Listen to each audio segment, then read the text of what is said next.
তো ভাবিরে মনে করেন কোনো সাইড দিত না, খালি মারতো। তা কোনো মেয়ে থাকে, মার দিলে মেয়ে থাকে? ভাইয়ের কাছে গোপন কথা শেয়ার করছে দেখে রাগ করছে।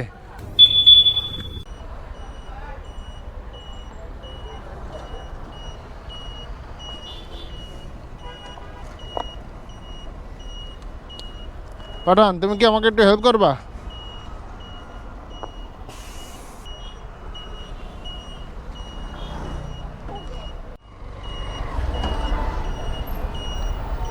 কি সমস্যা? তুমি কি চান্দা নেওয়ার জন্য পড়ছো? আনছি আনছি, তোমার জন্য চান্দা আনছি। ওঠো ওঠো, এই উঠো। পাঠান, এদিকে আসো। হ্যাঁ হ্যাঁ হ্যাঁ। পাঠান, তোমার খবর টবর কি? দিনকাল কেমন যাইতেছে? হ্যাঁ বলো তো দেখি। মন্দির ভালো নেই তোমার?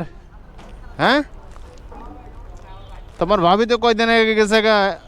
তোমার তখন মন্দির ভালো খারাপ ছিল। এখন এরপরে একটা মাইয়া পটাইছো, এখন মাইয়াটাও তোমার ছেড়ে গেছে গা। বুঝছেন ভাই? ওর ভাইয়ের আবার যে বউটা, ভাই পালাবার পরে বউটা ওর লাগা আসছিল কয়েকদিন, বা ওর ভাবি আর কি। তো ভাবিরে মনে করেন কোনো সাইড দিত না, খালি মারতো। হ্যাঁ, ভাবি ওর লাগে ঘেসতো, প্রীতি করতে চাইতো, সাইড দিত না। মনে করতাম যে সে সৎ পোলা, কিন্তু আসলে ঘটনা এরকম না। ওর কোনো মেয়েদের প্রতি কোনো আগ্রহী নেই। আপনি খানা দিবেন, একটা মেয়ে ওর সাথে 2 দিন ঘেসতেছে, খাবার দিবেন, ওরে ওই মনে করে মারা শুরু করবে। তাই কোনো মেয়ে থাকে, মার দিলে মেয়ে থাকে? এই সে তোমার গল্প, বুঝছো?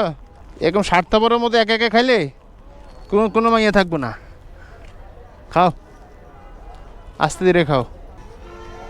এটাও খাও, খাও, আস্তে ধীরে খাও। ওই কেউ, হ্যাঁ, তোমার ইতিহাস কইছি দেখে কি রাগ করছো? হ্যাঁ ভাই, আপনার মানুষ, সমস্যা নাই। নিজের মানুষের কাছে গল্প করুন যায়। আসো, ভাইয়ের কাছে গোপন কথা শেয়ার করছে দেখে রাগ করছে।